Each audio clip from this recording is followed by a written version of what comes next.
विदेशी मीडिया भी जब एनालिसिस करती है, वो भी ऐसे कहते हैं कि जब अगर आपकी पार्टी अब फिर तीसरे टर्म में आएगी और मोदी जी तीसरी बार प्रधानमंत्री बनेंगे, India will no longer be a democracy और 2024 का जो चुनाव है वो आखिरी चुनाव होगा भारत में। देखिए, जो लोग अपने देश में डेमोक्रेसी में नहीं है वो भारत के ऊपर टिप्पणी देना बंद कर दे।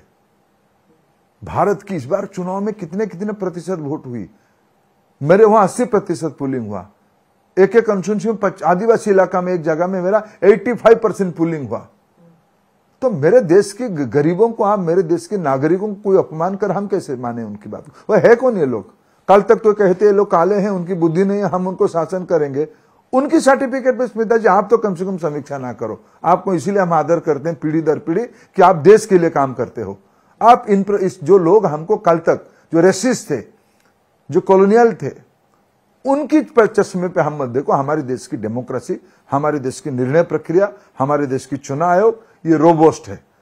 जो लोगों को ईर्षा होती है भारत कैसे बढ़ जाएगा, तीसरी बार एक डिसाइसिव गवर्नमेंट देश में बैठेगी, माननीय प्रधानमंत्री नरेंद्र मोदी जी बनेंगे, जो बड़े बड़े फैसला बाकी है जो होगा, सही मायने में विश्व में हम विश्व बंधु की भूमिका में जाएंगे, दुनिया के आदर्श बनने वाले हैं। ये कुछ वेस्टर्न मीडिया को शायद असहज हो रहा है, ये कैसे सांप सपेरो जिनको हमने कहा था ये कैसे बड़े हो जाएंगे, ये दिक्कत को मैं कैसे समझा पाऊंगा?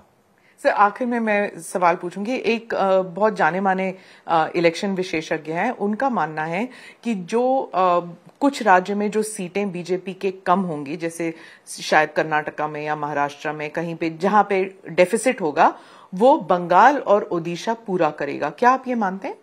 पूर्वोदय ही होगा इस बार। भारतीय अभी नहीं, मैं आपको एक भाषण कोट कराता हूं। दो हमारे बड़े नेताओं को मैं, माननीय प्रधानमंत्री जी 2014 में 14 से ही हम सभी को कहे कि पूर्वी भारत में घूमना शुरू करो, पूर्वोदय करना है, पूर्वोदय करना है, नॉर्थ ईस्ट जाओ। मंत्रियों की ड्यूटी लगी, छोटे छोटे जगह पे गए, उड़ीसा में कई जगह पे गए, बंगाल पे कई जगह पे गए, नॉर्थ ईस्ट में कई जगह पे गए, तेलंगाना में गए, आंध्र में गए। देखो, हम एक बड़े सोच के साथ लंबे समय के लिए राजनीति करते हैं। दूसरा, मैं 2014 जब माननीय अमित शाह जी राष्ट्रीय अध्यक्ष बने तब उनके एक भाषण को कोट कराता हूं। कोरोमंडल स्टेट में जब तक भारतीय जनता पार्टी ताकतवर नहीं होगी तब तक हमारी काम खत्म नहीं होती है। लगा समय, इस बार हमारी इमरजेंस हो रहा है। भारत में भारतीय जनता पार्टी एक मजबूत, संवेदनशील, एक जिम्मेवार नेतृत्व के साथ आगे बढ़ने वाला पार्टी है।